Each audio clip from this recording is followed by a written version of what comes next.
নদীর ঢেউয়ে ভেসে আসে শঙ্খধ্বনি আর মন্ত্রের সুর।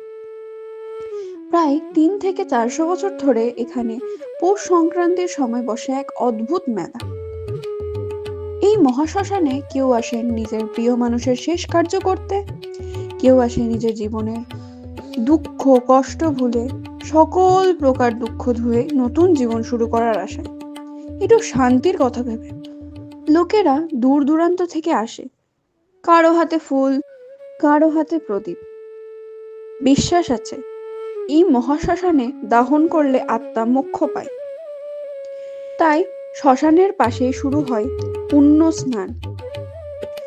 গঙ্গায় ডুব দিয়ে মানুষ পাপ ধুয়ে ফেলে, নতুন আশায় ভরে ওঠে মন। আর ঠিক সেই জায়গাতেই, যেখানে চিতায় আগুন জ্বলে, সেখানে মানুষ বসে বড় বড় লুচি খায়, হাসে, আনন্দ করে। জীবন আর মৃত্যুর এই অদ্ভুত সহাবস্থানই সোদলাপুরের গল্প।